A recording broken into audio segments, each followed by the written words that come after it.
Hello guys, तो कैसे आप सब। स्वागत है आपका एमटी क्लासेस में। आज हम करने वाले हैं क्लास 12 हिस्ट्री इतिहास का चैप्टर नंबर 1 ईंटें, मनके तथा अस्थियाँ, जिसे हम हड़प्पा सभ्यता के नाम से जानते हैं। ठीक है, चलिए इस चैप्टर को ना शुरू करते हैं। इस चैप्टर को शुरू करने के लिए हमें कुछ चीज़ें पता होनी चाहिए, उसे समझते हैं हड़प्पा सभ्यता के बारे में। ठीक है,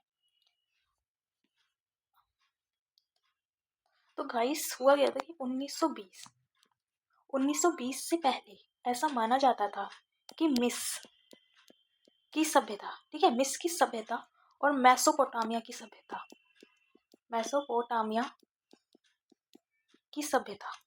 1920 से पहले ऐसा माना जाता था कि मिस्र की सभ्यता और मेसोपोटामिया की सभ्यता और चीन की सभ्यता विश्व की सबसे पुरानी सभ्यताओं में से एक है। परंतु फिर हड़प्पा सभ्यता की खोज हुई। किसकी खोज हुई गाइस? हड़प्पा सभ्यता की खोज हुई। ठीक है, हड़प्पा सभ्यता की खोज हुई और तब से यह विश्व की क्या हुई? विश्व की पुरानी सभ्यताओं में से एक बन गई। देखो, हुआ गया कि 1920 से पहले ऐसा माना जा रहा था कि जो मिस्र की सभ्यता है, मेसोपोटामिया की सभ्यता है और चीन की सभ्यता है, ये विश्व की क्या है? सबसे पुरानी सभ्यता है।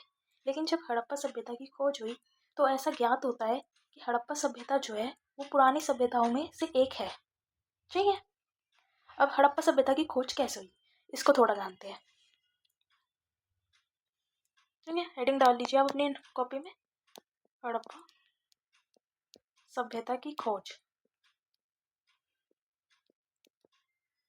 ठीक है, सभी बच्चों ने डाली हड़प्पा सभ्यता की खोज के बारे में। अब हम जानते हैं, आज से लगभग 160 साल पहले, ठीक है, आज से लगभग 160 साल पहले सन 1856 में पंजाब, कहाँ पे? पंजाब वर्तमान में, जो कि आज पाकिस्तान में है, ये वाली जगह, ठीक है, जो वर्तमान में आज कहाँ पर है? पाकिस्तान में, रेलवे लाइन बिछाने का कार्य चल रहा था। ठीक है, हड़प्पा सभ्यता की खोज के बारे में हम पढ़ रहे हैं। मीन्स आज से लगभग 160 साल पहले सन 1856 में पंजाब, जो कि वर्तमान आज पाकिस्तान में पड़ता है वो क्षेत्र, रेलवे लाइन बिछाने का कार्य चल रहा था। ठीक है, उन स्थानों पर खुदाई की जा रही थी और इसी दौरान लोगों को पुरानी ईंटें अवशेष मिले। क्या मिले लोगों को? ईंटें मिले। ठीक है, ईंट मिली और क्या मिले? अवशेष मिले। ठीक है, ये मिले। उस समय लोग नहीं समझ पाए कि इनका महत्व क्या है। अब देखो, यहाँ पे मानो सपोज कि यहाँ पे खुदाई हो रही है। ठीक है, यहाँ पे खुदाई हो रही है। अब यहाँ पे लोगों को क्या मिली है? ईंटें मिल गई, अवशेष मिल गए। लेकिन ये लोग ये नहीं समझ पाए, इनका महत्व नहीं जान पाए। ठीक है, ये कोई सभ्यता भी हो सकती है, लोगों को ये पता नहीं चला। तो उस समय लोग इसका महत्व नहीं समझ पाए और रेल की पटरी बिछाने के कार्य को जारी रखा गया। ठीक है, जो रेल की पटरी बिछाई जा रही थी यहाँ पे, वो काम जारी रहा। उसके बाद क्या होता है कि सन 1861 में, ठीक है, सन 1861 में कोलकाता में भारतीय पुरातत्व विभाग की स्थापना हुई। किसकी स्थापना होती है? भारतीय पुरातत्व विभाग की स्थापना होती है। ठीक है, भारतीय पुरातत्व विभाग की स्थापना हुई। पुरातत्व विभाग होता गया है, तो ये वो संस्था होती है जो एक देश के इतिहास से संबंधित जानकारियों की जांच करते हैं। ठीक है, इसमें क्या हुआ? इसमें जो पहले डायरेक्टर थे वो अलेक्जेंडर कनिंघम थे। इन्हें ही भारतीय इतिहास का जनक कहा जाता है। ये क्वेश्चन भी आपके लिए इम्पोर्टेंट हो जाएगा कि भारतीय इतिहास का जनक किन्हें कहा जाता है। ठीक है, तो इसके जो पहले डायरेक्टर थे वो थे अलेक्जेंडर कनिंघम। ठीक है, पहले थे ये। ठीक है, उसके बाद आगे चलते हैं। इन्हें ही भारतीय इतिहास का जनक कहा जाता है। ठीक है, किसका? भारतीय इतिहास का। भारतीय इतिहास का जनक कहा जाता है।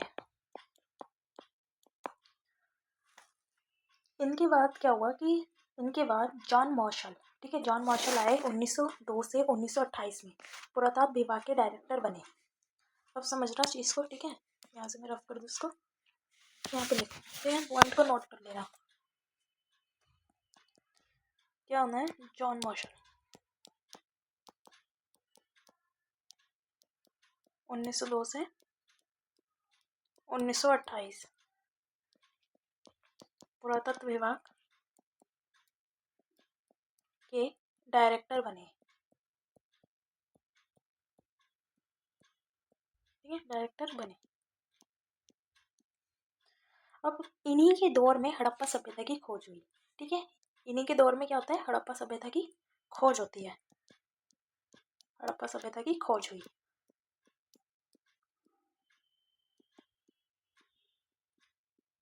ठीक है। सन 1921 में जॉन मॉशल के नेतृत्व में दयाराम साहनी द्वारा हड़प्पा सभ्यता की खोज की गई। सन 1921, ठीक है, डेट को बहुत इंपॉर्टेंट डेट होती है, उन्हें याद रखना, नोट डाउन करते हुए चलना। सन 1921 में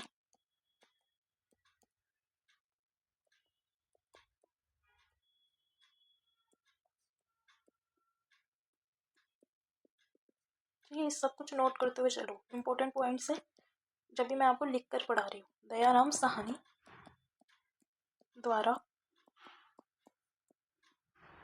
हड़प्पा सभ्यता की खोज, हड़प्पा सभ्यता की खोज की गई। ठीक है, सन याद रखोगे, सन 1921 में। ठीक है, और किसने की है, दयाराम साहनी के, जो नेतृत्व किया है वो किसका है, दयाराम साहनी के द्वारा। बिल्कुल ठीक। अब हड़प्पा सभ्यता को अलग अलग नामों से जाना जाता है। बहुत इंपॉर्टेंट है कि हड़प्पा सभ्यता को और किन किन नामों से जाना जाता है। ठीक है, तो ये हड़प्पा सभ्यता है, हड़प्पा सभ्यता, इसको और अन्य नामों से जाना जाता है। कौन कौन से नाम है, इस सभ्यता को हड़प्पा सभ्यता, ठीक है, इस सभ्यता को हड़प्पा सभ्यता इसलिए कहा जाता है क्योंकि हड़प्पा नाम के स्थान पर इस सभ्यता के शुरुआती अवशेष मिले। ठीक है, इस सभ्यता के नाम पड़े, इस सभ्यता का जो नाम है वो नाम क्यों पड़ा हड़प्पा, वो इसलिए पड़ा है क्योंकि इस सभ्यता, इस जगह पे हड़प्पा एक नाम है स्थान का, जिससे इसके क्या मिले थे, शुरुआती अवशेष मिले थे, अवशेष मिले थे। ठीक है, इसलिए फिर इसी सभ्यता को हम क्या कहते हैं, इसी सभ्यता को हम सिंधु घाटी सभ्यता भी कहते हैं।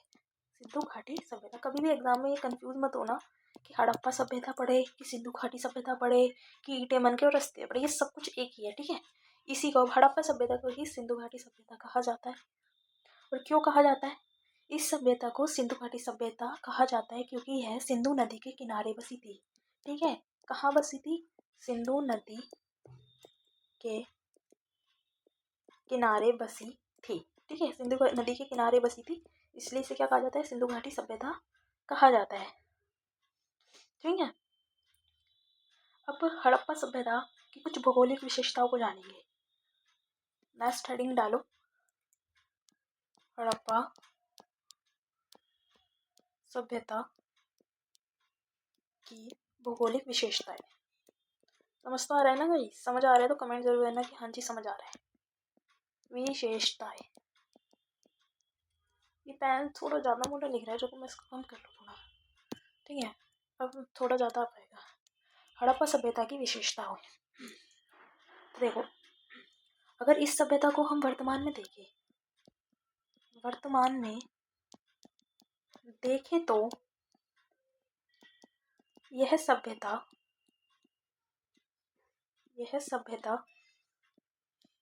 अफगानिस्तान, पाकिस्तान से होती हुई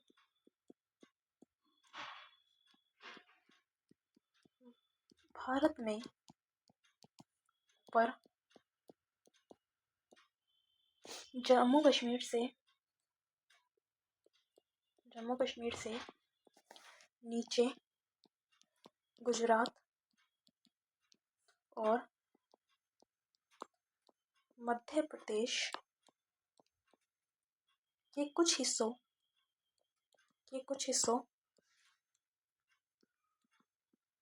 तक फैली हुई है, कुछ हिस्सों तक फैली हुई थी। ठीक है, फैली हुई थी। ठीक है, अगर वर्तमान में देखें तो यह जो सभ्यता है ये अफगानिस्तान पाकिस्तान से होती हुई भारत में ऊपर जम्मू कश्मीर से नीचे गुजरात और मध्य प्रदेश के कुछ हिस्सों तक क्या है, फैली हुई थी।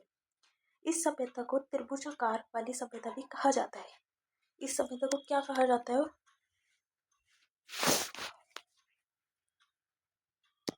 इस सभ्यता को